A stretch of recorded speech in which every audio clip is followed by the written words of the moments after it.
All right, everybody. I haven't done this in a little while, so I just want to make sure everything's okay. Camera angle's a little bit different than what we've done in the past. Hopefully the audio's good. Hopefully you guys can hear me, see me. My phone has been stupid lately, so it's been dead the past couple times I've tried streaming. So I finally got it to where it has charged. Hopefully it will stay charged. I have it plugged in while we're doing this tonight. Can you guys hear me, see me? Hopefully.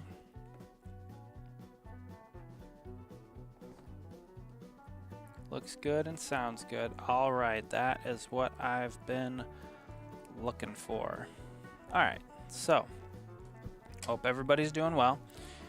As you could probably see from the title, we are decaling a Cleetus McFarland ARCA Daytona car for my friend from work. He's got a buddy of his that is a huge Cleetus McFarland fan, and he's moving into a new house later this year, and he wants a housewarming gift for him. So we figured we could get him this diecast, and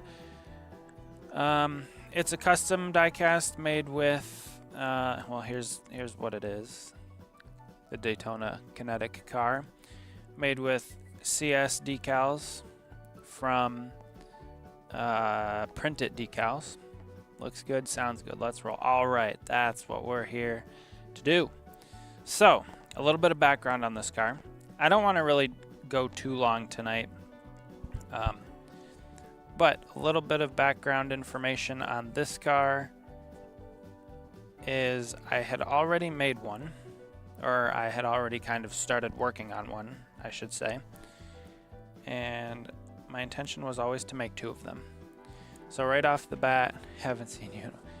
Yeah, I didn't quite retire, but it's just we've been busy lately and had a lot of things going on. So what I did was I painted this. I painted the deck lid and these back, this C-post on the second car, and I painted the hood on the second car. It's a little bit different color than the original, or the decals, but the decals were I don't know if you guys can really see. The decals did not lay down on the contour of the hood well, so it was very frustrating for me, and I was very disappointed in the way that it looked. So what I did is I went out and bought some paint that is a little bit different color. To the naked eye, you can kind of tell. However, it's a lot more vibrant and looks better, in my opinion. This back color is pretty close, I think. But yeah, so this is basically what the car will look like. I have a few more decals to put on here, like the name rail and this top decal on the roof. But basically, this is what we're aiming for tonight. So yeah, with that, we're just gonna get into it. See how everybody's doing. Glad you could join. I kind of threw this broadcast together relatively quickly. It was supposed to be 8 o'clock. Then I got home a little late, so I pushed it back to 9 o'clock. So if you're here, thanks for joining. I really appreciate it.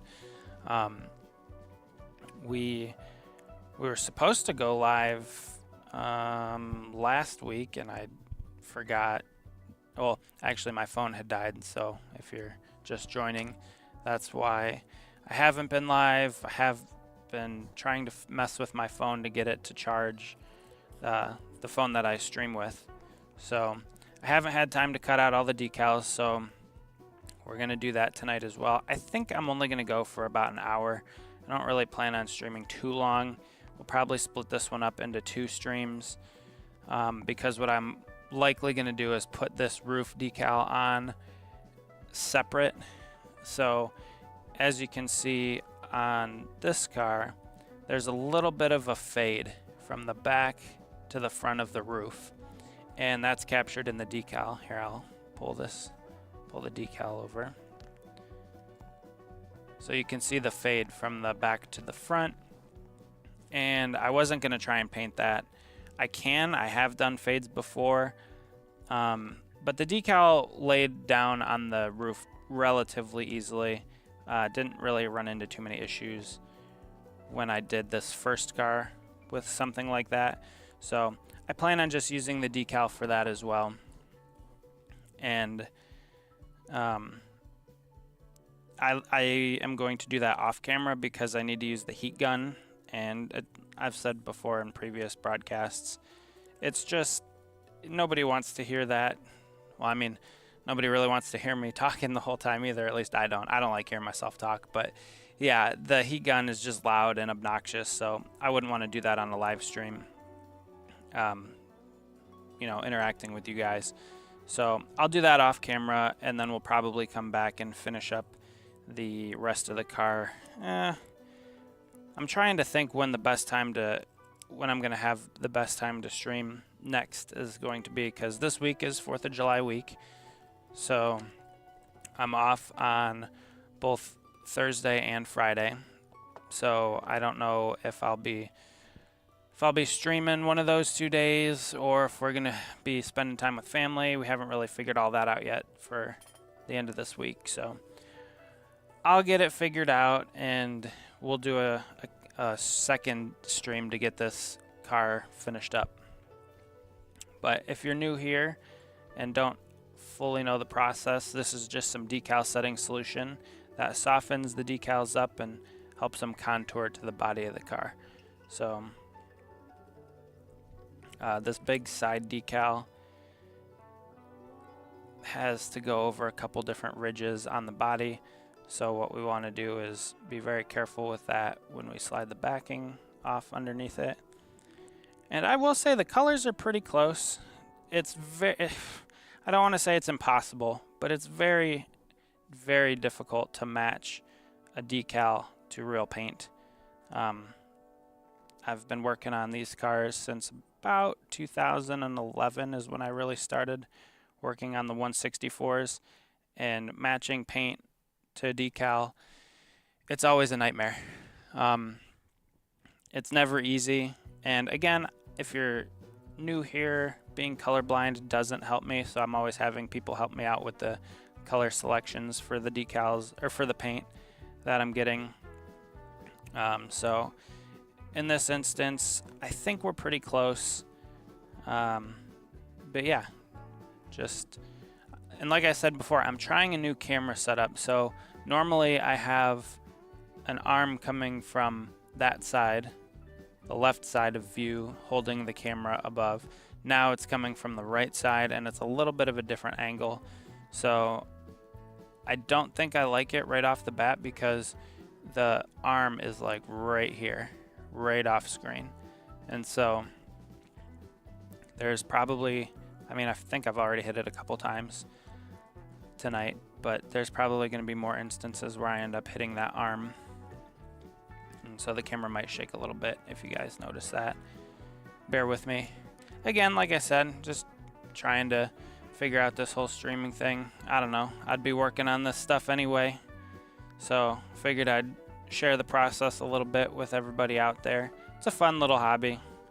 Like I said before, this car is for a buddy of mine who has a friend that's a big Cleetus McFarland fan. And I think he's buying a new house in the fall, or they're moving in the fall or something. And he wanted to get him a housewarming gift. So he's going to make a special display case and everything for this car once it's finished.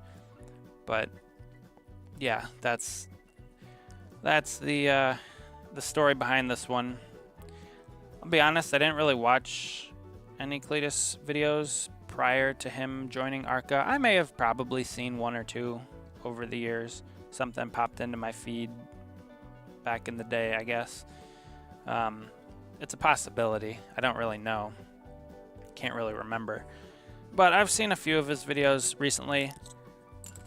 Obviously, with him coming into the ARCA series, being closer to NASCAR, that piques my interest a little bit more. But yeah, so this car has not been made by Lionel. They're People have been asking about it. People have been asking about it, and they've said that they were planning on making it, but nobody's really heard anything. So either way, I don't mind making it, even if Lionel does end up producing it at some point. Not that big of a deal to me. It's really not too difficult of a car, aside from the hood and the decals, the way they laid down on that. So the hood being one color, it's fine. I mean, it's not the end of the world. Plus, if you don't really look at it too closely, or don't look at it next to what the real car is, I mean, you won't be able to really tell. But the overall graphic design, the scheme of this car it's a fairly simple one, to be honest with you, and it does look pretty good. I don't remember, so I do remember Daytona a little bit. Cody wrecked his car, and most of the field. The Diecast number 11. So these two cars raced together at Daytona for about 5 laps. Cody wadded up a lot of the field, and I don't know what happened to Cleetus. I think he ran okay. He got caught up in a couple other wrecks that I think ended his day.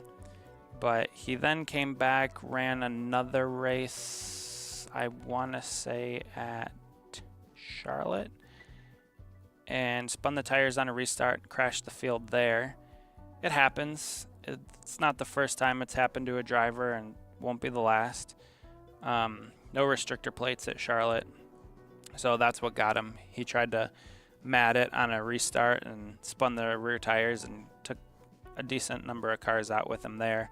Rookie mistake, but you know, it's not the first time that somebody spun the tires on a restart, and it definitely won't be the last. And then I think he also just raced at Daytona. I want to say he announced he's going to be racing Bristol in a couple weeks or months. I don't even know what the schedule is. But yeah, so this is a pretty neat car. Again, it's one of a kind for my buddy, so hopefully he likes it. Actually, it's for my buddy to give to a friend of his as a gift. So taking a little extra pride in it and trying to get it right. But yeah, I mean, that's pretty much all that this stream is about, is just getting this car done. Hopefully you guys are all doing well out there. I don't know if you watched the race over the weekend at Atlanta on Saturday night. So Atlanta is now a fun track. Excitement every lap. From a racing purist standpoint, I don't love it. You do have to make calculated moves, and it is challenging, and there is aspects of that in it. But it's just different than old Atlanta, where you would wear the tires out and the lead would get really stretched out and you'd have to conserve your tires, and guys were sliding all over the track, and I don't know, I guess it was less entertaining to the fans, but I liked it. The new Atlanta, it's fine. The excitement level's high. The newer fans with their shorter attention spans really love it, and I understand that. So I think it does. The current next gen car, which I do not like personally, have not liked since they went to it. That car races very poorly at super speedways in its current iteration. Daytona and Talladega are ugly super speedway races in that once they get lined up side by side and just kind of ride, well, not even just kind of ride, like they can't, it's very difficult for them to pull out a line and pass. And it produces honestly pretty boring racing at the plate tracks, even though they run a tapered spacer now, they don't run plates, but you guys know what I'm talking about. So Atlanta kind of looks like old Daytona, old Talladega before their repaves. Daytona was repaved at the end of 2010, beginning of 2011 was the first race with the new surface, and Talladega was repaved in 06. I want to say might have been the first year for the new surface, where handling was a premium. So, and it being like the super speedway style racing on a 1.5 mile track, you have to let out of the throttle. You can't just hold it wide open. They're generating bigger and different style runs than you would at the plate tracks. So if they could figure out how to get that racing package at Talladega and Daytona, I think it would be better than the current product that they have on track. But who knows? That's for the upper level people to figure out, I suppose. What I will say is, and I continue to believe this, is the Xfinity Series puts on the best show of the weekend. This weekend with the Cup Series, so I didn't really get to watch much of the Xfinity race on Saturday because they had some lightning delays and the race got pushed back, and then it started, and then there were more lightning delays, or I think it was lightning or rain. And I didn't really get to watch much of it because we were going out on a fishing charter the following day. So by the time the actual race rolled around, it was pretty late, and I went to sleep because Ryan Sieg got caught up in a crash. So if you guys don't know or haven't seen the channel, some of the videos on the channel, I do now know a guy that works on the Ryan Sieg number 39 car, and he's one of the pit crew members, and so I've made a few cars for him, and kind of through that I've become more of I pull for the 39 car to do well, also considering that he's never had a win in the Xfinity Series. He's a smaller team, you know, they are one of only I think 5 employees full-time on the 39 team. So yeah, I always like the underdog teams, which is kind of interesting because I was a 24 fan my whole life. Jeff Gordon, William Byron now, so that's like as mega team as you can get. But yeah, I like the 39 team. Ryan Sieg, he seems like a pretty decent dude, and pit crew member that I know. I mean, he's a cool guy. Texts me back and forth, you know, about the racing and stuff. So it's just neat to interact with him, and you know, obviously I've made him a few cars over the past year or so. But yeah, so I was hoping to see him do well, but he ended up getting caught up in one of the wrecks and DNF'd. They were trying to get the car fixed, but to no avail, so they just parked it. And that also happened on Sunday. So, well, I guess also on Saturday they raced at Lime Rock. The Truck Series did, and I watched a little bit of that race, and it did not look interesting to me. I wonder if that's how Mid-Ohio looked last year when the Truck Series went there, because we were at the track for the truck race. I think it was last year. Couldn't have been 2 years ago. I think it was last year. And it seemed pretty boring, pretty follow the leader, and that's kind of how Lime Rock was. Now, granted, Corey Heim just destroys the field every single week, so there is that. And he did so again at Lime Rock. Not entirely sure why he hasn't moved up yet. I don't know if it's a lack of available seat or an error has occurred. Oh, my phone disconnected. Why did my phone disconnect? 18%. It's still... Guys. Let me try fixing it. Can you still hear me? Hello? Okay, we're back, hopefully. It's always something. Alright, there. How's that? Better? Okay. Are we okay? Is that better? I don't even know what happened. Oh, I'm going to give up this streaming thing. Unless you guys think I should keep going. Well, part of it's because I want to have documentation of what I'm doing. Can see it now? Can hear? Okay. Okay. Alright, that's good. But anyway, yeah, the 11 team is just on another planet. I think Corey Heim is a good driver.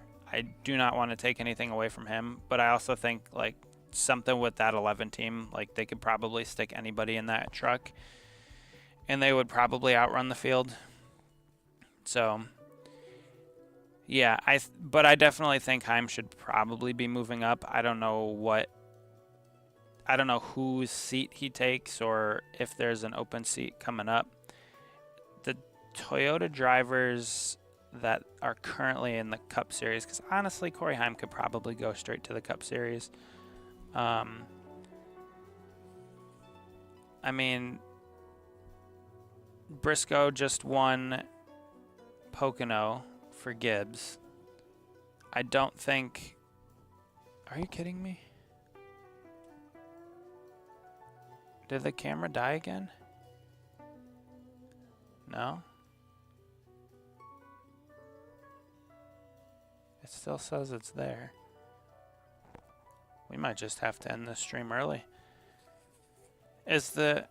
Can you guys see the camera? It says it's still live.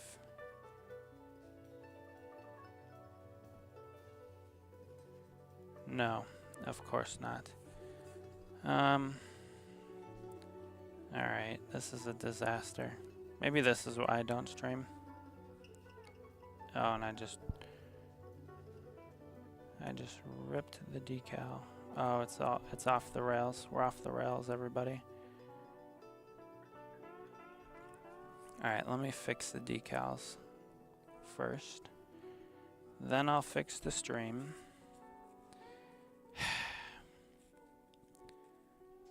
Okay.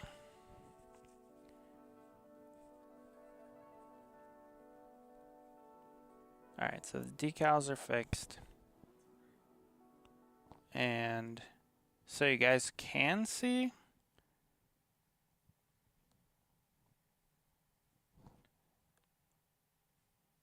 Oh. What the heck? I got all sorts of gremlins going on here then. So, anyway. Alright, well I guess if you guys can see this, then we're fine. On my end, I can't see on my YouTube broadcast, but I can see it on OBS. So, OBS looks fine. The YouTube broadcast looks broken on my end. But if you guys can see it, and it looks okay, then I guess we'll just keep rolling.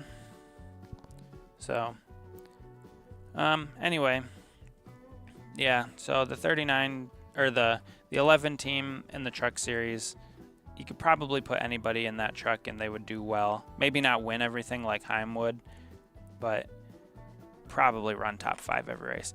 It's like the old KBM trucks when Kyle Busch was winning everything in the truck series. It was interesting because you could pretty much throw anybody in there and they would probably win. Some drivers definitely didn't take advantage of that.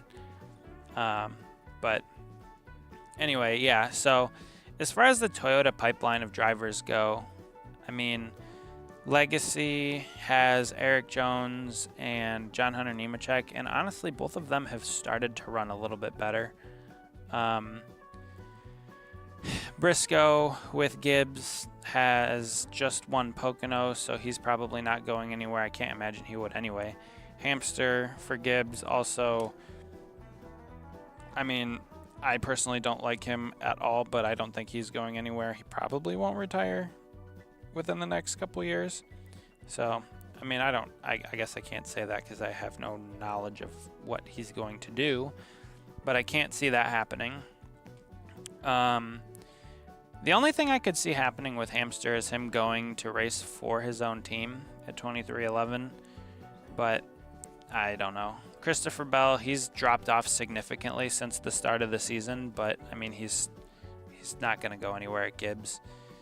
The only one at Gibbs that has not been running well, although he has started to pick up spots and run a little bit better lately, has been the 54 team with Ty Gibbs. So Mr. Gibby's grandson getting the old seat time through nepotism. But yeah, he actually has started to run a little bit better as of late. But yeah, I don't know. So it doesn't look like there's going to be any openings at Gibbs. Legacy doesn't look like they're going to have any openings.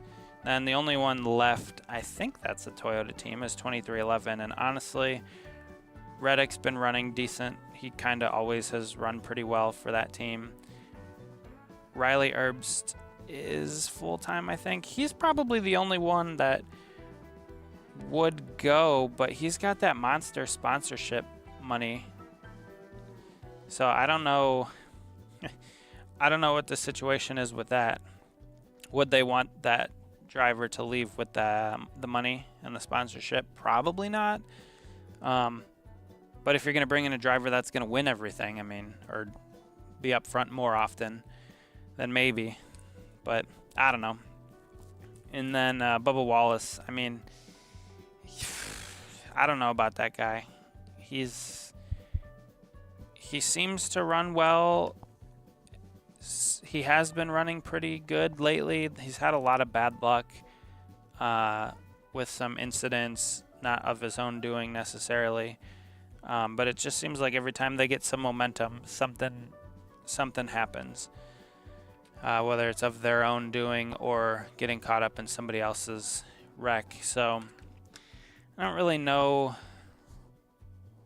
I mean, I can't imagine 2311 getting rid of him, considering they made that entire team just for him. If you think back to 2021, I think was the first year for that team.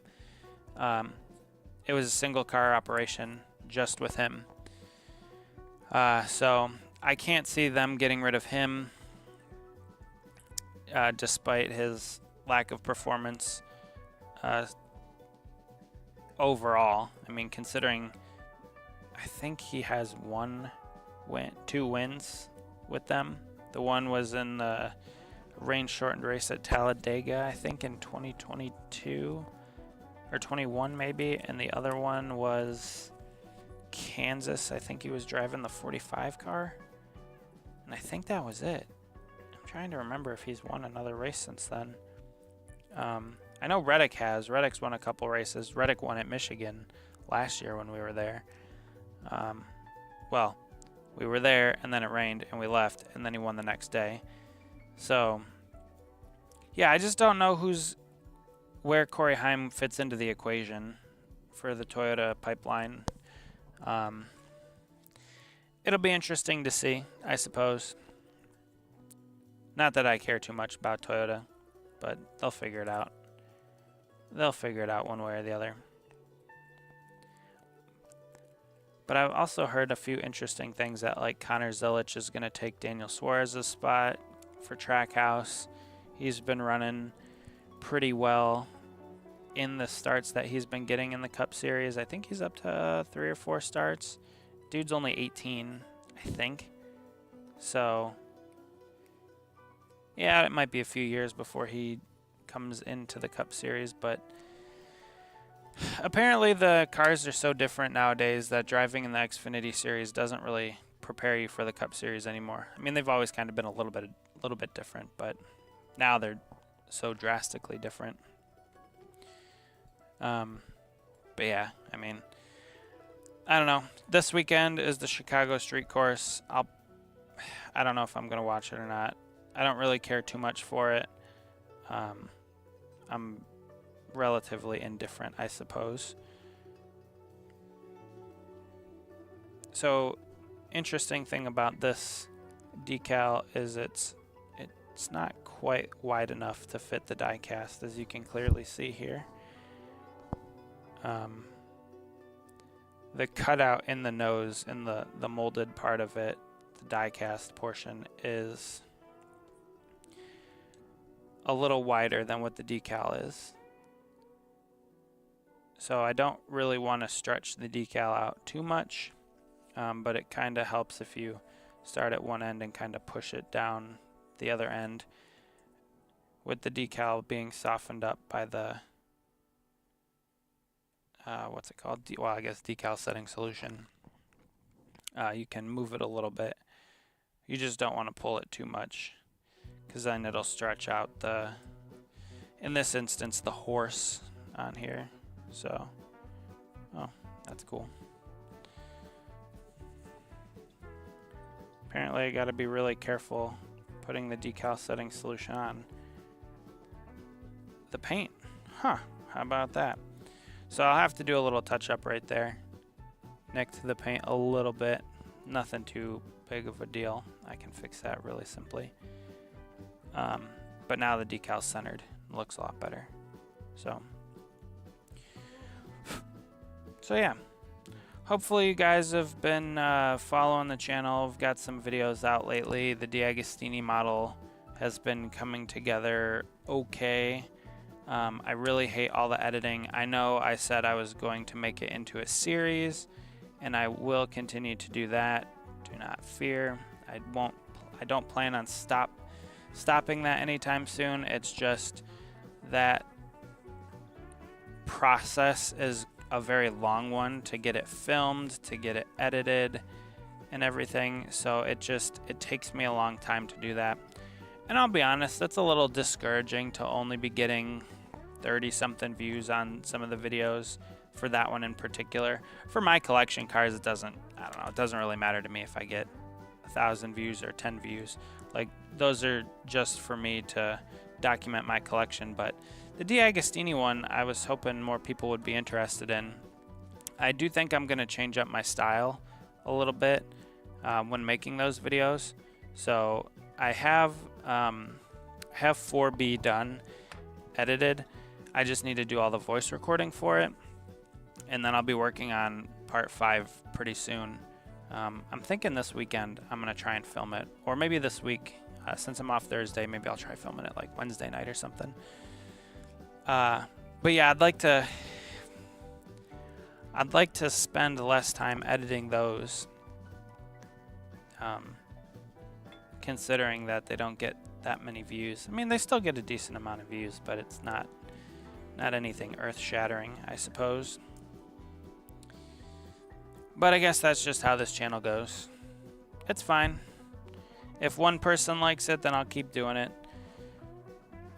It just takes a long time to do the editing and stuff, but I think that it's turning out cool, and I'm also documenting the process in case I ever have to, I don't know, go back to it or something. At least all the information's there that I can go back and look at. So yeah, I mean, I'm obviously going to keep doing it. I've committed to building the model. There's no stopping now. I'm 5 boxes in out of the 21, I think. So I do not plan on ceasing operations for that anytime soon. I've only been going for a couple months. I'd also like to try to get a more regular schedule to where I'm uploading videos, but I don't know. I got a lot of other things going on too in my life, and I thought the YouTube thing was gonna be cool. It is. I do like it. It's fun, but it's a decent amount of work. I have a real job. I mean, you know, that I go to every day, and that takes up time. So when I come home, I have other things to do, and it's hard to find time to go live like we are tonight or to work on cars anymore because we got so many other things going on. Because that's life. It's just busy. But I don't plan on quitting my real job anytime soon to go full-time YouTube. I do not plan on doing that because we don't quite get the numbers here at the Diecast driven place. Maybe one day, but today is not that day. So we'll just keep doing it as a hobby. I am trying to stick as closely to every Friday upload as I can for my collection cars. I do like having that structure and then just kind of getting the D'Agostini videos out whenever I can. Hopefully that picks up a little bit. Who knows? Like I said, it's a lot of editing. I know it might not look like that from your guys' perspective, just watching the videos, but it takes me a good amount of time to get all of that done. So normally each recording is about it's about 2 hours ish worth of me building the box that I received for that set, and then it's 2 different camera angles that you guys have probably noticed, and so there's 4 hours worth of editing just for the video portion of it, and then I have to then record all of the audio, because it's really hard to talk while recording and building that, because then on top of that, so let's say I did talk, and I have in the past, and I've kind of changed how I do things, but if I'm talking kind of like we are now and I'm building, then not only do I have 2 hours worth of videos from that camera angle and that camera angle, but then I also have 2 hours worth of audio recording to go through and edit all of that together. So there's just a ton of editing involved, and I don't have time to do all of it and make it look really, really good. So I think I'm going to change the style of editing a little bit for the next video. You guys will probably see that within the next couple weeks. I already have the box. I just have to find time to film it and put it together. But yeah, it's challenging. It'd be a lot easier to be like a YouTuber if whatever I was doing was some super popular, super mainstream thing, like if I was streaming Fortnite or if I was streaming Call of Duty or some political show or something. Like, it'd be a lot easier to just gain followers and traction and all that kind of stuff. Here it's a little bit difficult because it's so niche. Like, NASCAR is obviously not as popular as it once was. We've talked about this before. But then you kind of drill into, well, the diecast portion of it. It's popular, sure, but it's very niche. Like, there's such a small market that you can tap into for the diecast. It's not,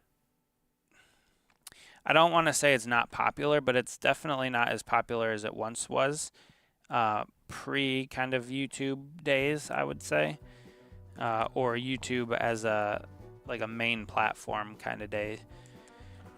But also, like, I have no idea what the algorithm is.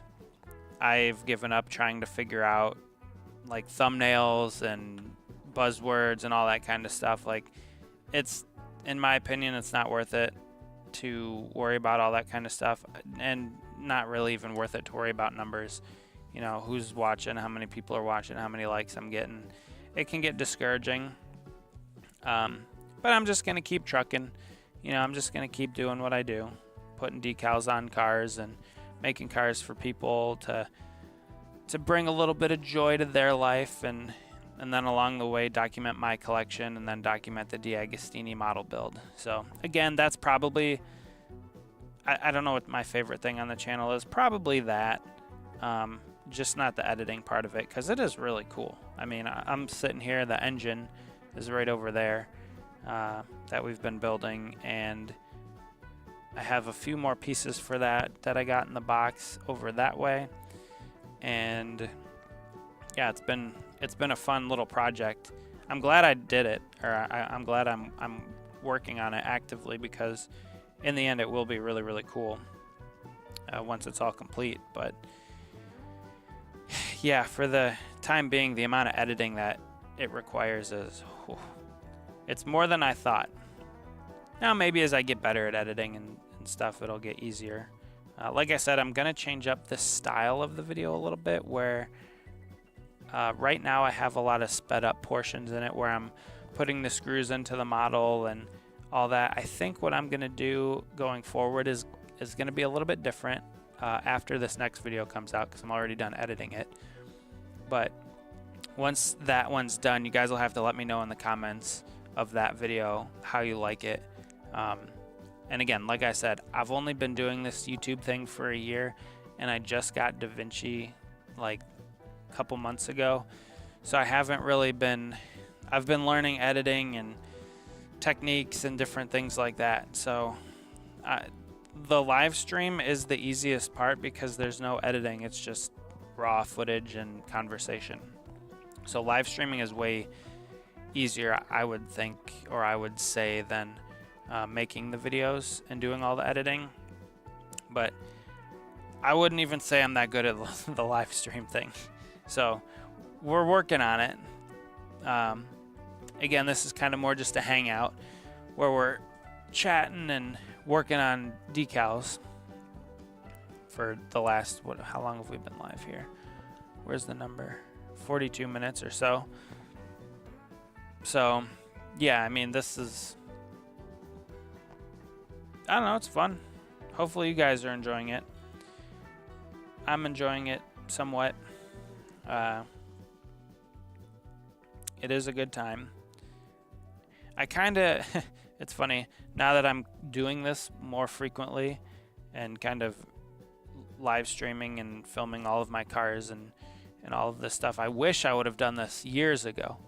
I wish I would have been working on these cars like when maybe not when I first started back in 2011 when I started working on these, but definitely the subsequent following years working on these cars, because I can't even tell you how many cars I've made. Hundreds. It's got to be in the hundreds, maybe even thousands when you consider the 164s, either for my collection or for other people. But it would have been kind of neat to have a video archive of all of the cars that I've worked on in the past, because it's a lot. Like I said, I don't even know what the count is or what the count could be. It's definitely in the hundreds, maybe in the thousands, but I'll never know because I didn't keep that good of track of most of those things. So, and it's fine. It's not like I need to know the information. But hopefully you guys are all doing well out there. Thanks for joining. I appreciate it.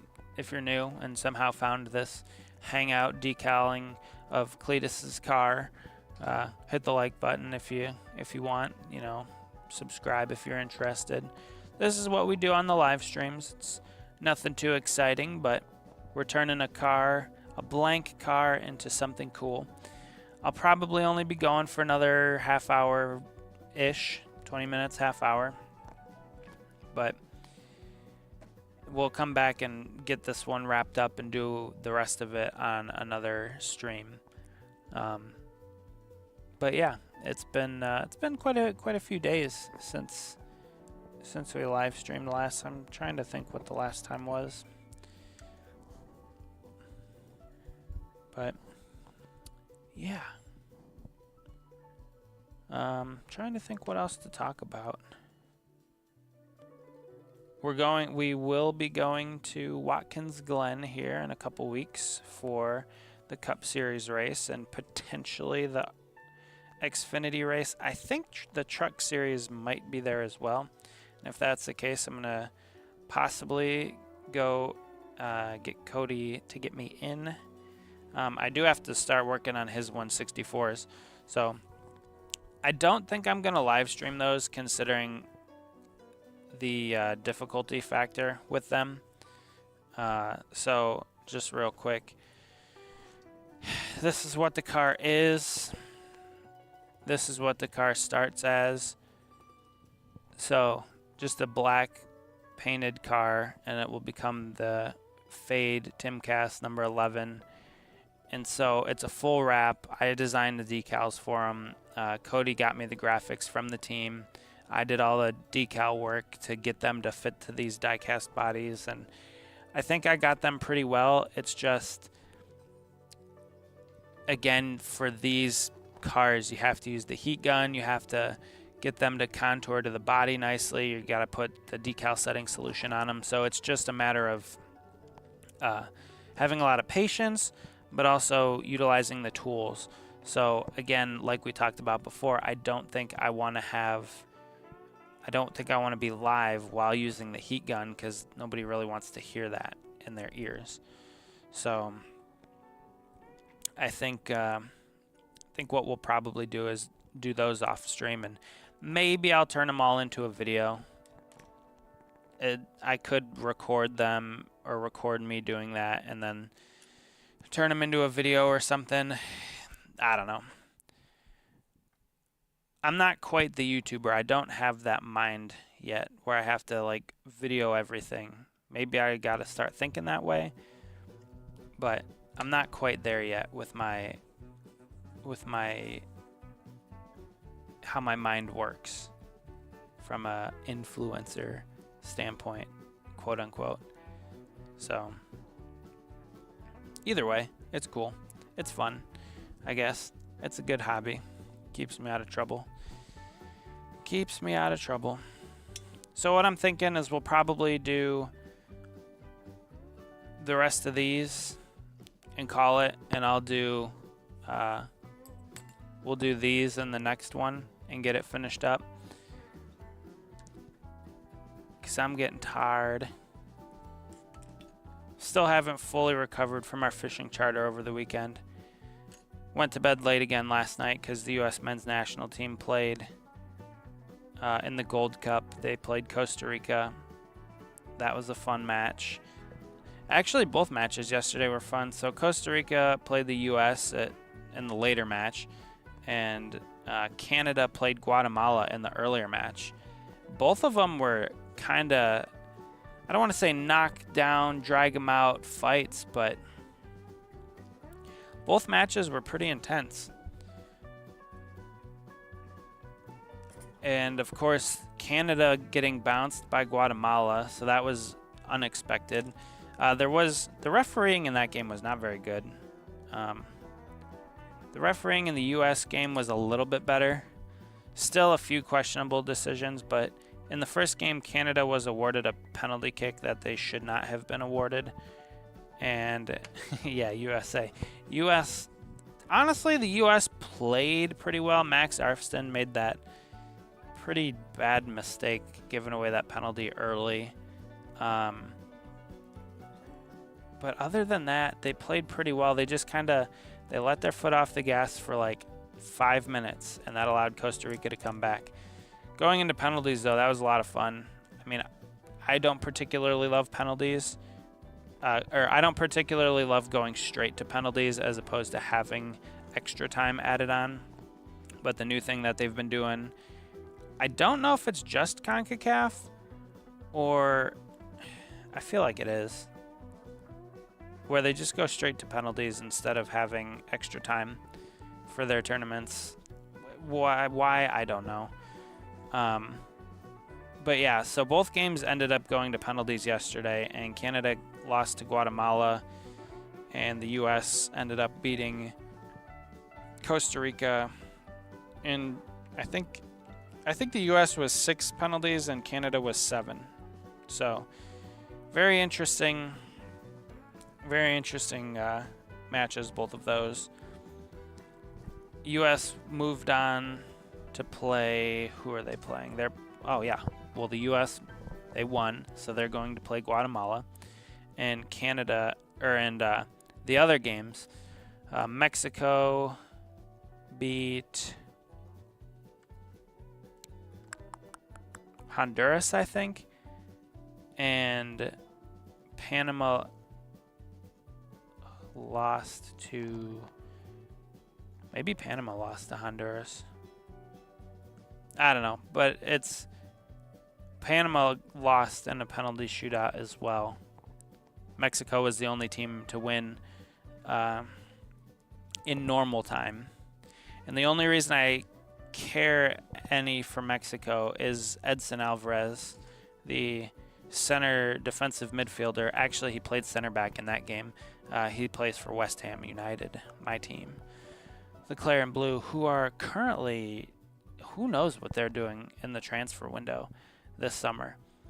The club seems to be in shambles, but they got Bowen. Bowen's like the best player ever for West Ham. So hopefully hopefully he can carry the team. Hopefully they can get some players to help him, because it's pretty embarrassing, to be honest. West Ham's like one of the biggest clubs in England. Aside from the top 6, they're like the next biggest club fan base wise and all that stuff. They have London Stadium. So who knows? But hopefully they can figure this summer transfer window out and get all their ducks in a row. But yeah, so the Gold Cup, what is today? Today's Monday, so the semifinals are on Wednesday.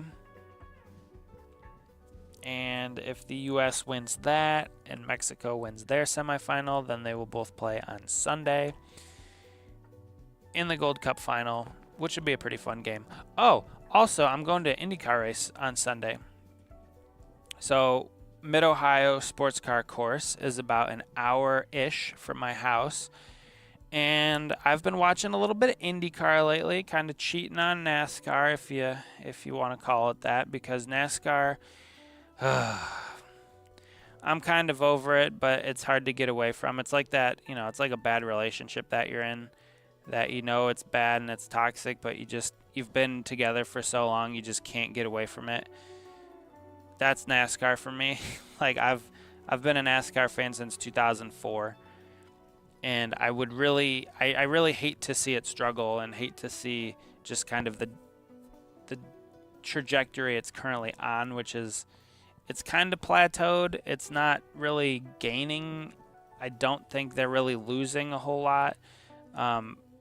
But some of the decisions they make have made over the past 20 years have been very, very disappointing.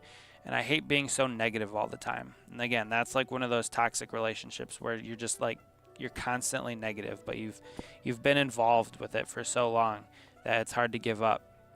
So, but I'll be honest, I've been watching some IndyCar lately, and it's kind of refreshing to see a race that has no stages. It's an actual race where they go green to checkered, and the only time they throw a caution is if there's an incident on the track, which is very refreshing to see. It's also refreshing. They have a full season point standings where the best driver at the end of the year, whoever has the most points, will win the championship. At least that's my understanding of their point system. I looked into it a little bit. If I'm misunderstanding, I could be corrected, but it looked like that to me, which is refreshing. And I wish NASCAR would go back to that, but I don't know. It seems to be a growing sentiment among fans, at least the vocal ones online. I have expressed my dislike for the postseason, the playoffs, the chase ever since it started, but I've never been like vocal about it in any like online chats or anything. It's mostly just around friends and family. But IndyCar having a full season point system is very refreshing. Now, the one thing so far about IndyCar that I don't love, but it happens, is the first 9 races have had 2 winners. That's it, 2. So Alex Palou has, the Spaniard, has won 6 of those 9, and Kyle Kirkwood from Jupiter, Florida, has won the other 3. And I've become a fan of Kirkwood by proxy because my wife's family used to have a place in Jupiter, and so that's where they spent a lot of their time growing up, was vacationing down there. So when she saw that he was from Jupiter, she's like, I like that guy. So there's also a guy from Columbus, Ohio, Graham Rahal, I think, is from Columbus. So he's kind of my other favorite, so hometown-ish guy for me, and then the Jupiter, Kyle Kirkwood, Florida guy for my wife. So yeah, it's interesting that the first 9 races have only yielded 2 different winners. That happens. I'm not knocking IndyCar for that they can't control that. What they can't control is not going on the track and interviewing the driver when he stops to pick up the checkered flag. Like, the driver drives into victory lane and then they have the interview. I love that. I don't know why NASCAR ever went away from that. Them interviewing the drivers on the track right after they cross the finish line, do their burnout and everything, I have hated that since day one. I have not been a fan of it. I don't like it. I understand why they do it. They want to get the raw emotion from the driver. They want to get the fan interaction with the driver. So I understand why they do it. Doesn't mean I have to like it. The whole thing, when I was growing up, one of the main reasons I wanted to be in NASCAR, one was because it was cool, and it was, it's race cars, fast cars. And two was just to go to victory lane and get hit with all the confetti and get hit with all the Gatorade getting thrown around. That was like the big thing that I always wanted when I was growing up, was a Gatorade shower with confetti. And I guess they still do that. But it just seems that it's, you watch old races where the driver would get out of the car and all the confetti and the Gatorade and everything would be flying all over the place, and they'd hop down and they'd hug their team and interact with everybody, and then they'd turn and give an interview while confetti's still falling on their face and stuff. Like, I don't know, that was cool. And that was one of the main reasons why I wanted to get into NASCAR, was to experience that one day. Obviously I didn't make it into NASCAR. I have no intention on getting into NASCAR anymore. I'm working my way out. But yeah, so that was a refreshing thing to see in the IndyCar races, is that they drive the car into victory lane and then get out, have the little celebration, then get interviewed. So it's like a small thing like that. I do like the Indy cars. They look cool. They look like race cars. I don't like the body styles of the next gen cars. I don't. They don't look like race cars to me. It's just the Gen 4 car we got spoiled with. It looked real sleek, real good like a race car. The Gen 5 COT was ugly, boxy, but it had a certain, like the splitter and the spoiler combination had a certain, I don't know, charm to it. And then when they went to the Gen 6 body style, which is this one, they looked like production cars, but they still looked like race cars. Something about the next gen I don't like, visually. One of the main things is the stupid number being moved forward. And I hate complaining about this all the time, but it is what it is. So I don't know much about IndyCar. I don't know much about the history of IndyCar. Maybe it's just that, it's something new, so I'm kind of gravitating towards it. Potentially could be that. But I'm looking forward to the Mid-Ohio race on Sunday. I've been there for 2 nationwide races back in the day when it was the nationwide series. I've been there for a truck race, and I've been there for an ARCA race.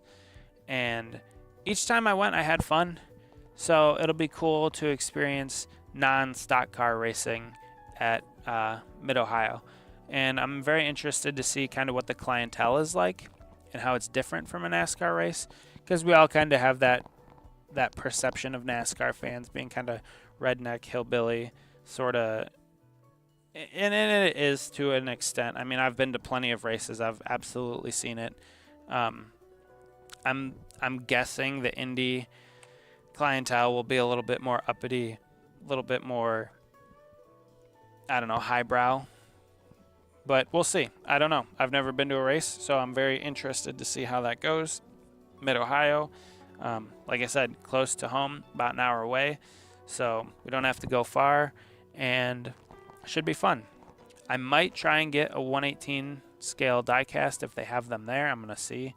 That's one of the things I'm potentially looking for when going, but yeah, I'm looking forward to it.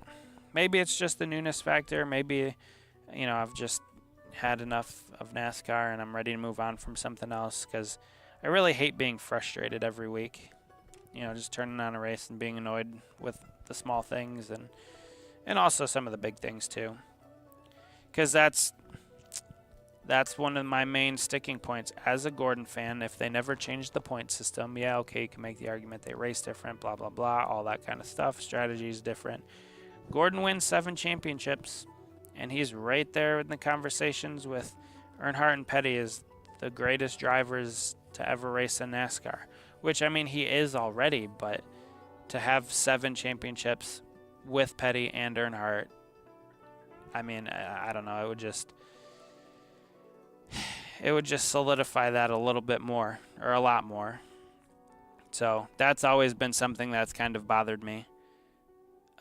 2004, 2007, and 2014 would have been the championships. So one of these days I'm going to get around to making those diecast and having a 7-time champion display, maybe. I don't know. It's not that high on my priority list, but it's something I've always thought of. That what was taken away from the 24 team. Also, though, William Byron would have won last, maybe it was 23. I think it was 23. William Byron would have won that championship, too, if it weren't for the postseason playoff format. So, yeah, definitely some frustrations. I will say Amazon Prime did a pretty good job covering the races. I thought that was pretty well done. I think TNT did okay at Atlanta. I was flipping between the race and the soccer game, so my attention wasn't really on the race. It was more on the soccer games. But even soccer is annoying too, with the way that they have VAR now, and just the way that they sometimes use it and sometimes don't use it for very obvious reasons that it should be used. And yeah, I don't know. It's just maybe I just can't be happy. I just like consistency. I just like things to be done right the same way as they should be. And you know, if you're going to add VAR to soccer, use it, especially for penalties. It doesn't matter if it's a clear and obvious foul. It should be one of those things that every penalty is scrutinized, because the one against Canada should not have been a penalty. And it's just, I don't know. I didn't mean for this to turn into a ranting session, but here we are. So anyway, hopefully you guys are doing well. We're almost done here. We're going to finish up the last couple decals here, and then I'll come back another day and get this thing completed. I'd like to get this off my desk. I'd like to move on to some other things. I got to finish those 50 cars for Cody. I have a few other projects that I'm working on. Obviously, the D'Agostini car. I also have a few cars for Cody that I will be working on. So, yeah, definitely some other things that I'd like to get to. This one's kind of just been sitting on my desk for a while, and I'd like to get it done and out of the way. So, last decal here today, this Kinetic. I don't know what the sponsor is, but we'll slap it on the hood and call it a day. So hopefully you guys have had fun. Chat hasn't been terribly active, but that's okay. Not every single chat can be. Let me just make sure we're lining this up properly.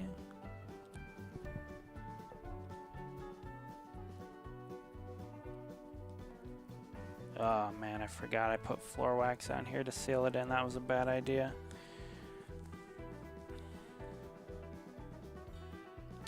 We might be in trouble.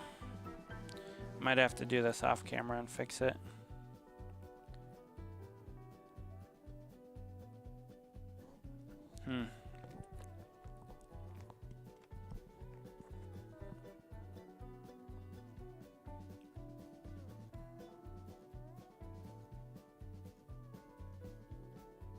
Sorry about. Yeah, I might just have to end the stream and fix this off camera. It's okay.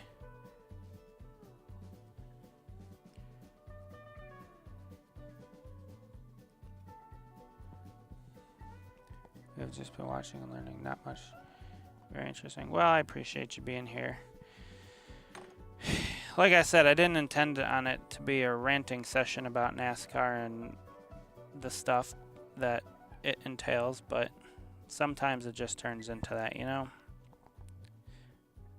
I just hate to see after 20 years of being a fan, the decisions that they make and all that go in the in my opinion, the wrong direction. Now again, who am I? I don't know. I'm just some chump on the internet, some chump that attended some races. Like, I'm nobody relative to who NASCAR is, but at the same time, I am everybody that they should be talking to and interacting with and finding out what I like, because I am part of the fan base. If it's not for the fan base, there is no sports. Across the board, soccer, football, basketball, baseball, doesn't matter, NASCAR. If there are no fans, nobody's gonna care. Like, even during all that stupid COVID stuff, when they were playing in front of empty stadiums, that's dumb. Like, people still watched on TV and stuff, but if nobody shows up to the games, nobody cares. Like, what's the point of even doing it? It's entertainment at the end of the day. That's all it is. That's all any of like that sort of stuff is. It's just entertainment. And, you know, you want it to be the best that it can be. So it's just a shame that they've made some decisions, and most of them have been negative. Give them credit where credit's due. Some of them have been good. But overall, most of the decisions they've made have lost fans as opposed to bringing in fans. They were chasing those all-important younger demographic or new fan base or whatever. So I think I'm going to call it there. We've been live for a little over an hour. I feel like this is a good place to stop. Next time, in between videos, I'll put the roof decals on and get that done. And then the next video, we'll put these. We really only have the lights. Like, these decals here go on the spoiler. Here, we can bring close. So the Menards and the General Tire, those go on the spoiler. So I'll do all that off camera. But yeah, this goes on the rear quarter panels, and this goes on the TV panel, and that's pretty much it. So until next time, thank you guys for watching. Thanks for hanging out with me and decaling a little bit of this car. Next video, we'll do a little bit more. We'll probably get it done. I don't know when that will be. Coming up this week, probably. And then, yeah, keep your eyes peeled for the next D'Agostini, because I'm going to try and work on that in the near future. So, yeah, here, I'll move the camera up ever so slightly to see. There's the engine. So, yep. Thanks for watching, everybody. And, yeah, we'll talk to you later. I hope you have a good rest of your evening and a good day tomorrow. Bye, everyone.